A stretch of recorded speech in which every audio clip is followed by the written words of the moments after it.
Hey everybody, Jeremy Markovich here. 2 quick notes before we get going. First, this podcast has a new home. It's now part of the North Carolina Rabbit Hole, which you can find at ncrabbithole.com. There you can check out previous episodes of Away Message, you can find any new episodes that we're putting out, and if you like this podcast, I think, no guarantees, but I think you will like my weekly newsletter. It is about weird North Carolina stuff. Comes out every Thursday. It is free if you want it to be, and you can sign up at ncrabbithole.com. Second, this episode was produced during my time at Our State Magazine. Now, I happen to think that most of it still holds up, but some of the promo codes and websites that I mention may no longer work. Okay, here's the show. The water in the lake. Today, we are heading out to a remote place in the rolling Green Mountains of western North Carolina. It's a place you can only get to by boat. You can put your hand in the water and it feels warm, you know. It's a place that's owned by Eric and Laura Sneed, about a 20-minute boat ride from a marina on the eastern end of Fontana Lake, near Bryson City. Once we arrive, I get my bearings. That's Klingman's Dome peeking out behind the clouds over there. And the tour begins. Yeah, we'll set the fire pit out here, and then we've got the rocking chairs, and we move everything back in case. And of course, the most important feature of all, the tiki bar. Yeah, exactly. There are these 2 little cabins right next to each other with sort of a 1960s retro look to them. So the reason it has tin siding on the outside of it is because that's how it was originally built. Eric worked on construction projects for the Eastern Band of the Cherokee. He's a tribal member. Laura is an interior decorator, and so they know how houses should be built and furnished, but if you look closely at this place, some things are just a little off. Like, for instance, there's a small gate on the porch, but it doesn't always latch. You know, you can't build anything level. You know, I mean, so if you think about it, when you're building a house, you know, everything is, you know, everybody levels things, right? I mean, you're building things square, you're building things level, and it's just like on the lake, you just can't think that way because the lake is constantly in motion. The houses are rocking. Yeah. When you're building.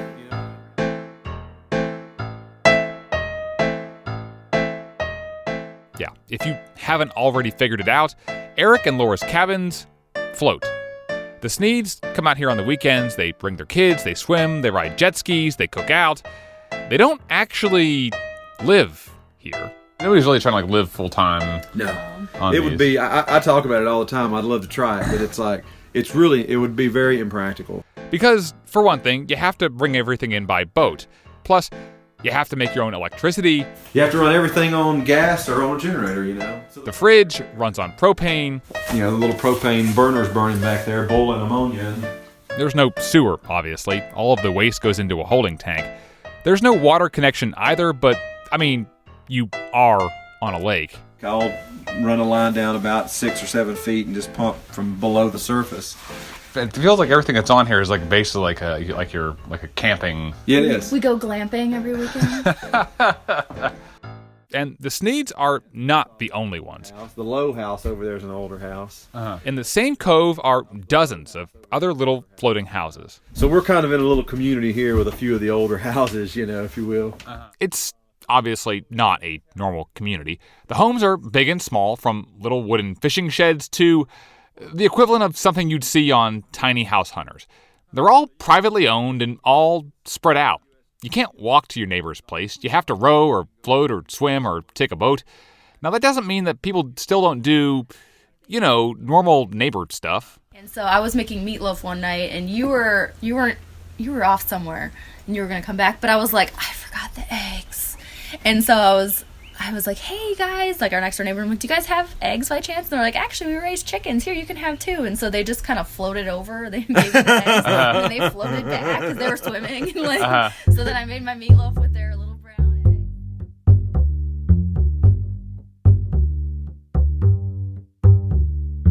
eggs. Okay, so a couple of things.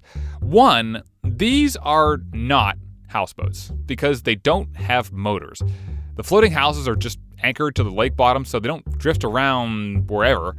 Also, the homeowners pay taxes, and they have to get permits. That's the actual TVA permit number, 264707. And if you were like me, you're like, oh, a permit. So everything's legit, right?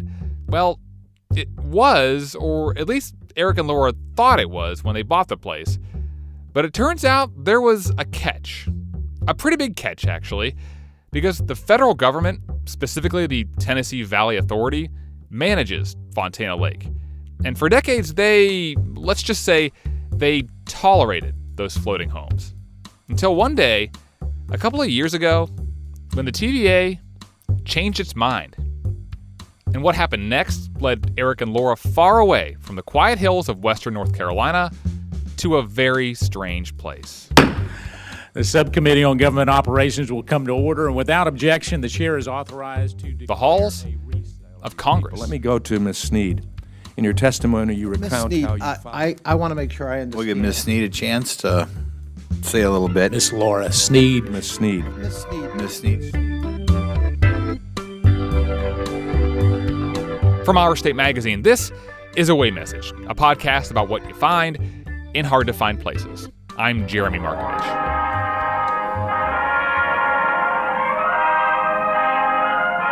So, a little bit of history here. This is the Tennessee Valley. Let's start with the year 1933.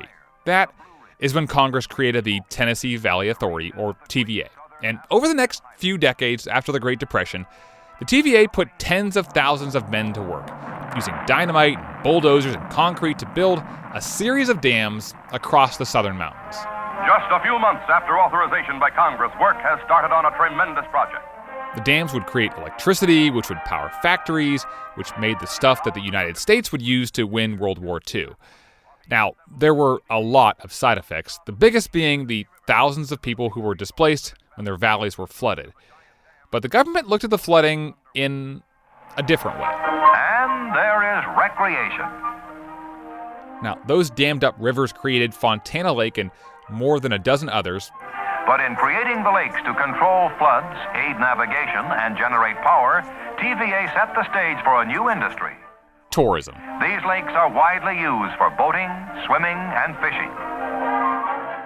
And then, sometime in the 1950s, somebody got this crafty little idea. Why not build little floating cabins and just anchor them in your favorite fishing spots?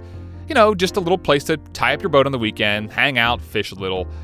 This idea steadily spread, and today, there are something like 1,600 floating homes on TVA lakes.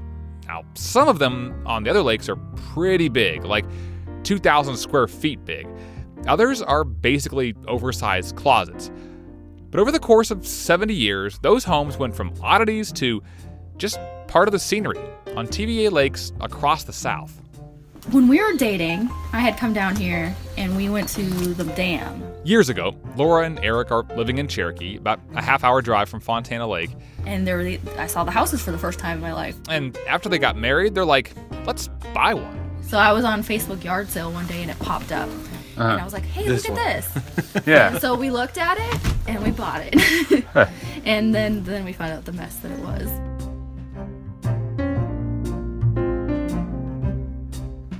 They had to run off a family of cute little otters that was living under the house and eating the floor joists.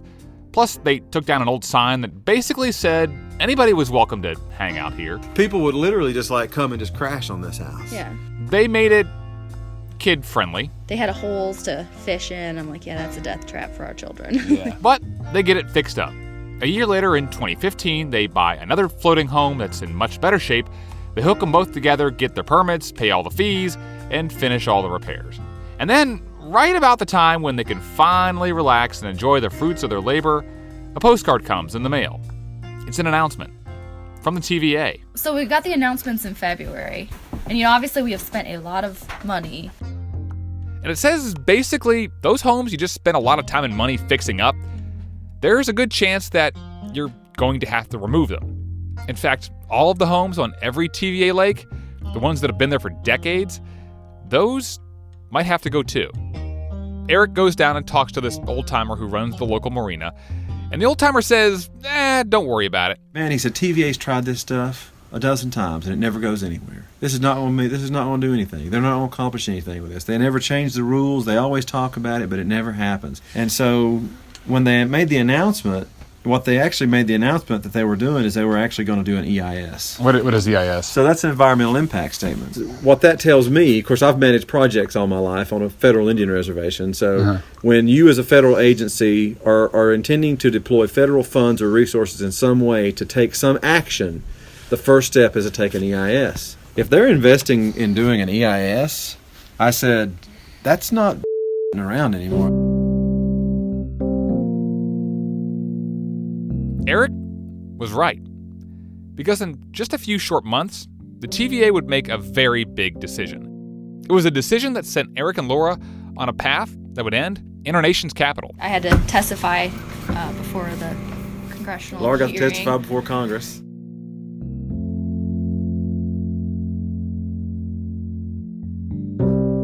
What happened when homeowners went to Washington and found themselves up against a very big and very powerful government agency? When we come back. Good morning. This is Away Message. I'm Jeremy Markovich. On behalf of the TVA board, I would like to welcome each of you to today's listening session and thank you. In May of 2016, the TVA holds a board meeting at a state park in Tennessee, and a lot of floating homeowners show up. Please, we're just trying to make some additional room. We're adding some chairs out here in the lobby. One by one, they all get up to ask the TVA board and its CEO not to remove their homes from its lakes. The TVA and the public gain nothing from destroying these homes. Thank you. 20 minutes in, Laura has her chance to speak. If this was the right solution, all these people wouldn't be coming together. You're hurting North Carolina. You're hurting communities in Tennessee. Please. After 2 straight hours of owner after owner coming up to the microphone. Thank you, Joe. Good morning, everyone.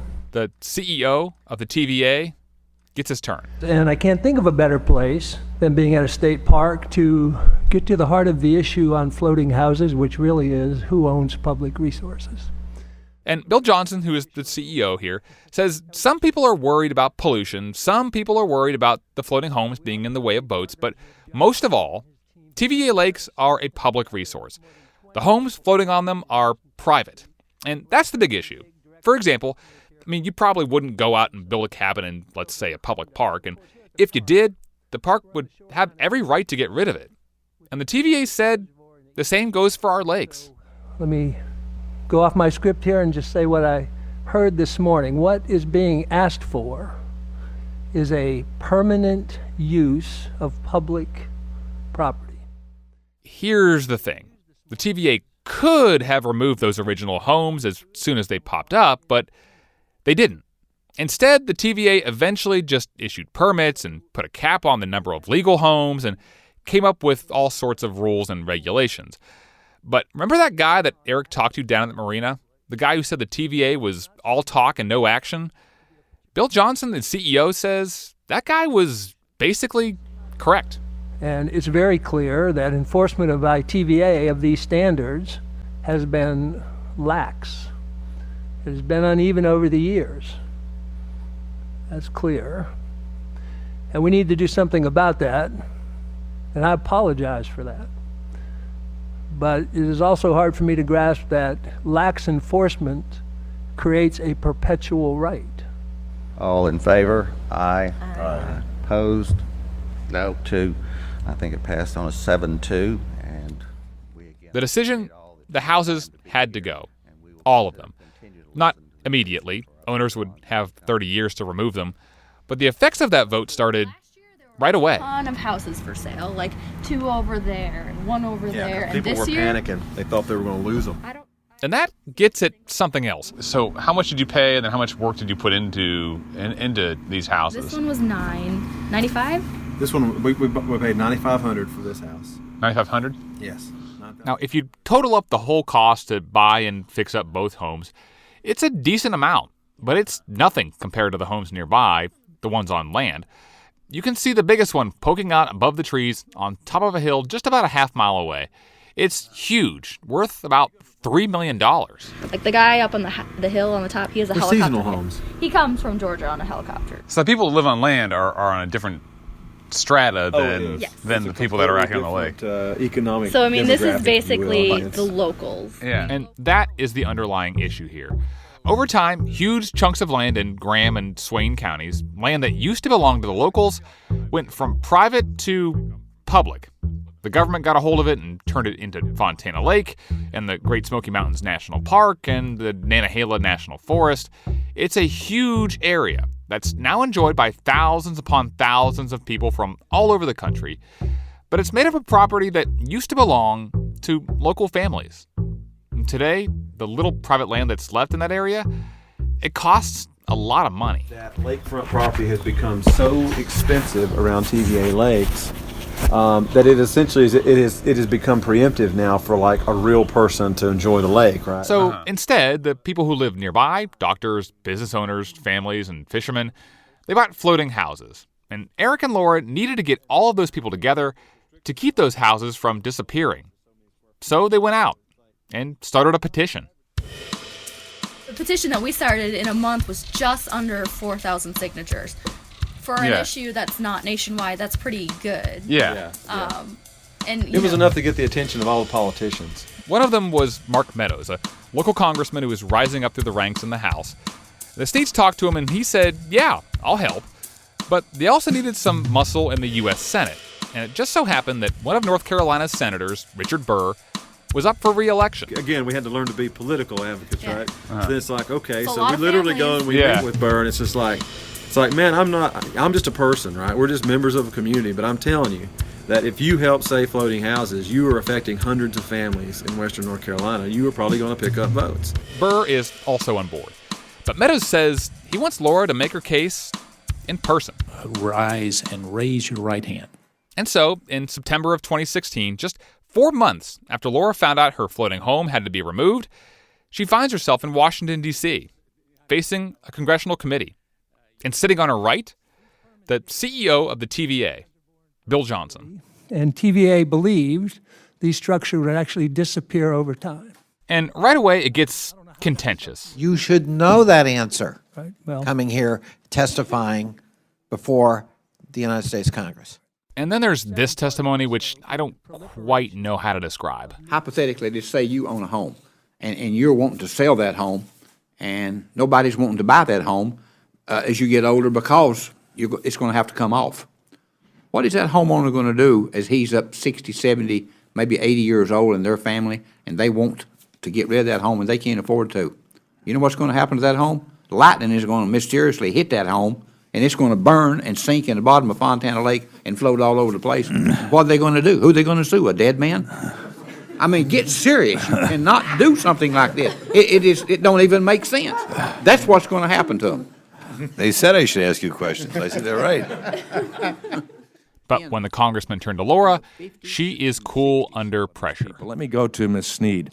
In your testimony, you recount how you followed the rules. How'd you feel when the board announced its policy to remove all floating homes? Well, when I received my postcard in the mail, I was kind of going through my mail and I read it and I was just taken aback, and I was shocked because, I mean, we did it right. Could you just give me in general how you feel that impacts the sense of community that you have over there? It is a really strong sense of community, and this event has actually brought a lot of people together. And as the hearing goes on, it is clear that most of the congressmen understand the plight of the TVA, but they also sympathize with Laura and the homeowners. But there's this moment when you start to realize what the outcome is going to be, when Congressman Meadows goes on the offensive against the TVA's Bill Johnson and reaches all the way back to the creation of Fontana Lake back in the 1940s. You took their land. Now you're trying to tell them to get off of what you took originally. Is that fair? So I wasn't around when that Mr. happened. Johnson, I know you weren't, neither was I. But you read, don't you? Oh, yes, I read. Did you condemn the land, and Absolutely. did you take it? Absolutely took it to help win World War II. And I'm glad we did. Yes, sir. And you know what? The people of Graham and Swain County are glad you did. Yeah. And all they want to do is get a little bit of it back. All they want to do. Now, here's what I want to ask you, Mr. Johnson. You're watching News Channel 11. A decision to remove all floating homes from Tennessee Valley Authority waterways in 30 years has been overruled. 3 months after the hearing in December 2016, a bill to keep the houses on Fontana and other TVA lakes becomes law. President Obama signed the law preventing the Tennessee Valley Authority from removing those floating homes very popular in this part of the world. News Channel 11's Carissa Winstead spoke with an owner of one of these homes who has been fighting for this very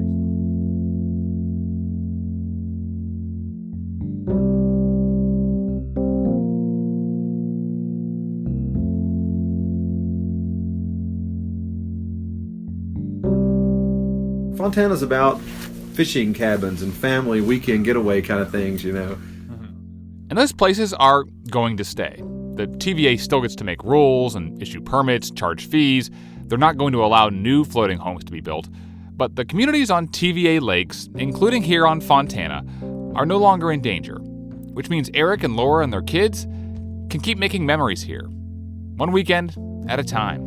You can just sit out on the porch, like we'll pull this in the center, and we'll get the chairs and like the stars. Well, we've got the sticks in there for making s'mores, and the boys love to burn marshmallows. Yeah. But like the sky It's like at night, camping. it's beautiful, and then sometimes you can see a glow over the mountain from Gatlinburg over there, and it's just really peaceful and really quiet. I don't recommend sleeping outside though.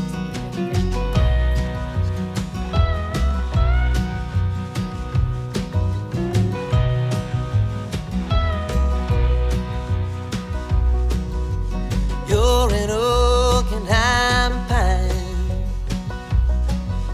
Your bark is strong, but so is mine. Away Message is written, edited, and produced by me, Jeremy Markovich, with production help from James Michkowski. Our digital manager is Kimberly Simpson, and our editor-in-chief is Elizabeth Hudson. Our closing song is Oak and Pine by Time Sawyer, a great band from Charlotte. Additional music in this episode is by Blue Dot Sessions and Lee Rosevere. This podcast is a production of Our State Magazine, celebrating North Carolina for more than 80 years. If you are not a subscriber, head over to ourstate.com, click on subscribe, use the promo code AWAY, and get $5 off a year's subscription for you or for a gift. It's our thank you for listening to the show. And one more thing. There are some railroad tracks up on the shore of Fontana Lake, and it turns out nothing disrupts a podcast interview like an old-fashioned steam train. I heard it. I heard it way up there. It's been blowing its horn down there. Blow your horn, Steve, man, blow your horn.